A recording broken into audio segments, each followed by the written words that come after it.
là, c'est une clé que je vois. Alors là, là, on a vu plutôt le début, hein, l'accroche, le démarrage, sexe, cœur et tout ça. Puis il y a un moment donné, euh, c'est toujours vrai, hein, cette histoire sexe, cœur, c'est toujours vrai, hein, même dans la sexualité, même ensuite dans les rapports amoureux. Il y a une différence et la rapidité de l'homme en manière sexuelle, la lenteur relative, parce qu'il y a des femmes rapides sexuelles. Voilà, ce phénomène-là, globalement, est toujours fonctionnel. Mais il y a un truc qui arrive, c'est quand la relation maintenant s'établit. Et il y a quelque chose qui se passe que je vois systématiquement et que j'avais pas compris au tout début.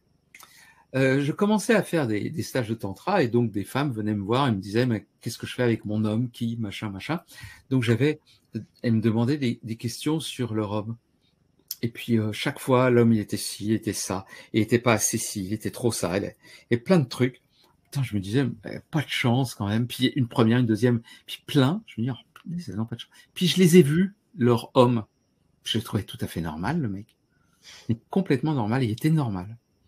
Et au bout d'un moment, je me suis rendu compte qu'en fait, il y a une attente énorme de la femme sur le fait que l'homme corresponde à l'image qu'elle voudrait avoir.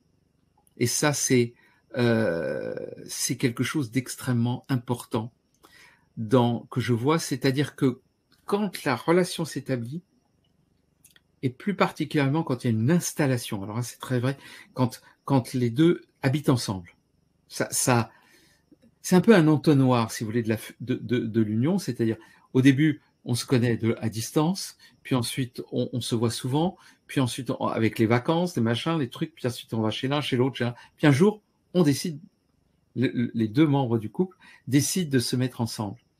Et là, ce qui va se passer, c'est que très souvent, il y a pas mal de problèmes relationnels dans le rapport de l'homme à la femme, et la femme qui va vouloir que l'homme se comporte d'une certaine manière à l'intérieur de la maison.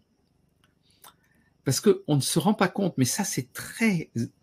Alors c'est peut-être notre culture méditerranéenne, hein, encore plus, mais il y a quelque chose qui est très ancien, très archaïque, dans les cultures, en tout cas la culture française, la culture méditerranéenne, c'est que l'homme, il fait le fanfaron à l'extérieur, il domine, il est sur la place, il est dehors, et il était à la terrasse des cafés, hein, dans le temps c'était ça qui se passait, et la femme est à l'intérieur, mais elle régit l'intérieur. Et l'homme, il régit l'extérieur. C'était un peu le rapport, moi, que j'ai vu beaucoup quand j'étais jeune, dans ces rapports un peu standards. Et quand, à l'intérieur de la maison, la femme va se trouver que le mec, il correspond pas à ses attentes. Et elle va vouloir qu'il corresponde. Et elle va vouloir le changer. Et le vouloir le changer, ça va être très difficile parce que l'homme, il n'a qu'une envie, c'est de pas changer. Parce que le masculin, alors l'homme, ça dépend, hein, mais le masculin, par définition, c'est stable et fixe. Quand c'est un bon masculin, c'est stable et fixe. L'intérêt, c'est que vous allez pouvoir vous poser dessus. Il est stable. Il va être vraiment là pour vous. Le masculin. Ah. Par contre, il a un inconvénient, c'est qu'il bouge peu. Il, il est moins malléable que le féminin, alors que le féminin, c'est toujours changeant. Donc comprendre ça, c'est simple. Le masculin, vous pouvez le voir comme un contenant, comme un vase, vous voyez, un vase, comme un pot, quelque chose, et là, le féminin comme le contenu, le liquide qui va à l'intérieur. Le liquide n'a pas de forme, il n'arrête pas de changer de forme, donc il peut prendre toutes les formes, mais il a besoin d'un contenant pour avoir une forme. Donc, le féminin a besoin du masculin, parce que sinon il n'a pas de forme. Donc, c'est en cela que le féminin a besoin du masculin. Et le masculin, sans ce liquide, sans ce truc-là, il est sec, il est aride, il manque de vie. Donc, le masculin a besoin du féminin, le féminin a besoin du masculin, et c'est comme ça que la dynamique va pouvoir se créer. Quand l'homme, il a il va être dans une dimension de faire plaisir à la femme. Mais quand la femme veut le changer, elle va souvent le changer au travers d'un système qui s'appelle les reproches.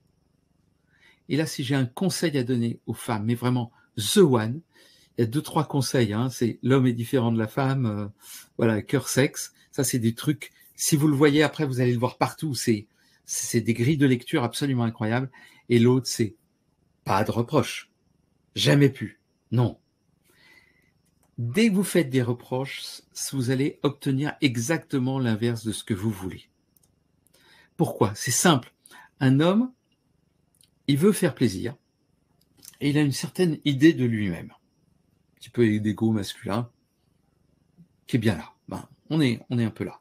Donc, on veut assurer, par exemple, je sais pas, même un truc à la con, ouvrir une bouteille. La femme n'y arrive pas, nous on passe derrière. Là, on l'ouvre. Ouais, chérie. Il y a un truc. Ça, et quand si on n'y arrive pas et que c'est le mec d'à côté qui y arrive, c'est la honte. Voilà. Donc ça c'est le masculin. D'accord, il y a ça. Quand on fait des reproches, c'est un peu comme si on lui disait à lui, t'es pas capable d'ouvrir la boîte. T'es pas capable. T'es pas capable. Alors, si vous recevez une flèche, parce qu'une reproche, c'est considéré par un homme comme une flèche. Vous le dites pas pour ça, vous aimeriez qu'il change, qu'il entende ce que vous voulez dire. Et lui, il va dire, putain, c'est jamais ce qu'il faut. Ah la vache. Ah, toujours plus. Et ça, c'est pas encore bon. Vous avez dû l'entendre, mais si vous êtes homme, vous avez dû le dire. Et si vous êtes femme, vous avez dû l'entendre dire. C'est tellement caractéristique, je le vois tellement dans plein de couples, ce genre de système. Et l'homme peut recevoir un reproche, un deuxième reproche, un troisième reproche, mais comme c'est des flèches, vous le tuez. Et donc, vous tuez l'homme. Vous ne tuez pas l'individu, vous tuez l'homme. Donc, qu'est-ce qu'il va faire? Il a 3 possibilités. 3 possibilités.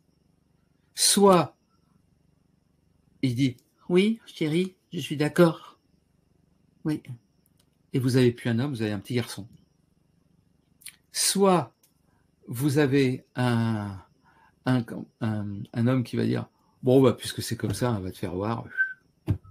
Et si, par exemple, vous lui avez dit qu'il fallait, vous faisiez des reproches parce qu'il n'avait pas assez rangé la cuisine après avoir fait la cuisine, il ne fait plus la cuisine la fois suivante.